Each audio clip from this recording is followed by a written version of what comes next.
இந்திய மக்கள் அனைவருக்கும் பணிவான வணக்கங்கள். இன்றைக்கு நாம் 80வது சுதந்திர தின விழாவினை கொண்டாடி கொண்டிருக்கிறோம். இந்த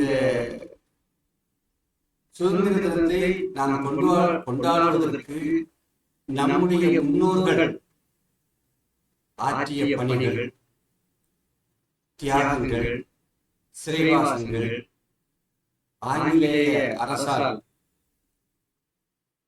அடிமைப்பட்டு அடிபட்டு எவ்வளவோ சித்திரவதைகள் எல்லாம் அனுபவித்து இன்றைக்கு அந்த சுதந்திர காற்றை நாம் சுவாசித்து இன்று பெருமையுடன் கொண்டாடுகிறோம். ஆனால் நாம் இன்னொரு விஷயத்தை பார்க்கிறோம். ஒரு விஷயம் அல்லது ஒரு வேலை எதுவாக இருந்தாலும் அது ஆரம்ப கால நடைமுறைகளை நாம் சற்று ஆராய்ந்து பார்க்க வேண்டும். அதாவது 1885ஆம் ஆண்டில் இந்திய தேசிய காங்கிரஸ் உருவானது.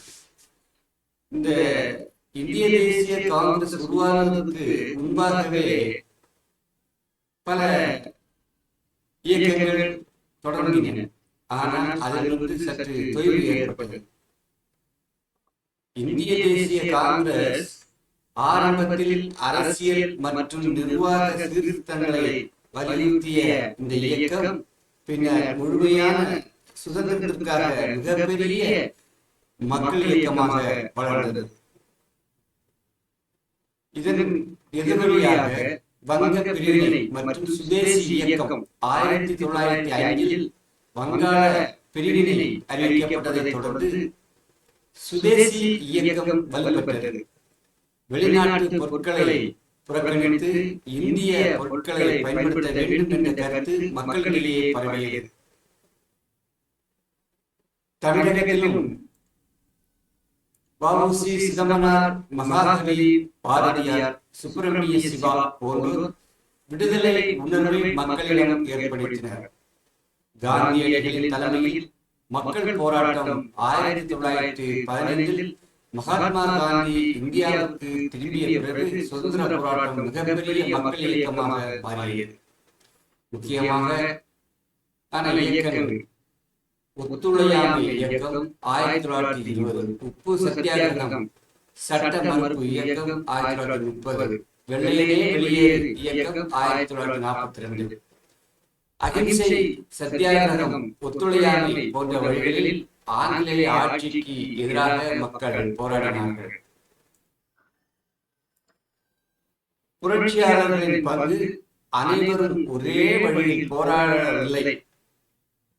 பகத்சிங், ராஜ்குரு, சுகதேவ், சந்திரசேகர் ஆசாத் போன்ற புரட்சியாளர்கள் ஆயுத போராட்டத்தின் மூலம் ஆங்கிலேய ஆட்சிக்கு எதிராக போராடினர். நேதாஜி சுபாஷ் சந்திர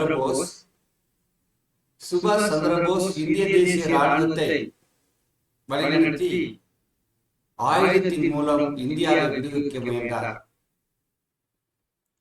அவரது டெல்லி சலோ என்ற முழக்கம் மக்களிடம் பெரும் தாக்கத்தை ஏற்படுத்தியது. தமிழகத்தின் பங்களிப்பு. தமிழகத்திலும் சுதந்திர போராட்டத்திற்கு குறிப்பிடத்தக்க பங்களிப்பு இருந்தது. வ.உ.சி. சிதம்பரனார் சுதேசி கப்பல் நிறுவனத்தை தொடங்கி ஆங்கிலேய வணிக ஆதிக்கத்திற்கு சவால் விட்டார். திருப்பூர் குமரன் தேசிய கொடியை கையில் ஏந்தியபடி போராடி உயர் தியாகம் செய்தார். சுப்பிரமணிய சிவா, பாரதியார், ராஜாஜி உள்ளிட்ட பலரும் விடுதலை இயக்கத்தில் முக்கிய பங்காற்றினார். 1942 வெள்ளையனே வெளியேறு இயக்கம்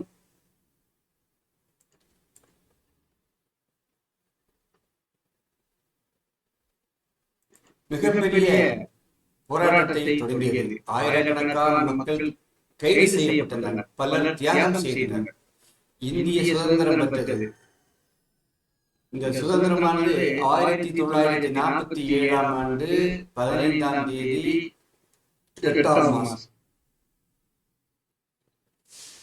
பல ஆண்டுகளாக நடைபெற்ற போராட்டங்கள், தியாகங்கள் மற்றும் அரசியல் அழுத்தங்களின் விளைவாக 1947 ஆகஸ்ட் 15ஆம் நாள் அன்று இந்தியா பிரிட்டிஷ் ஆட்சியிலிருந்து விடுதலை பெற்றது.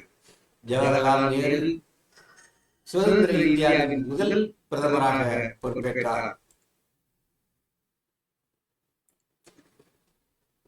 சுதந்திரத்தின் உண்மையான அர்த்தம் இந்திய சுதந்திரம் ஒரு தனி மனிதனின் வெற்றி அல்ல.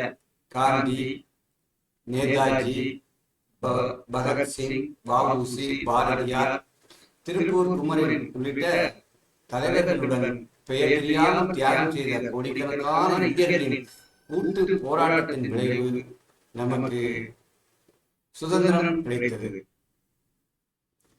பலரின் தியாகத்தால் பெற்ற இந்த உரிமையை நாம் என்றும் போற்றுவோமாக. நன்றி.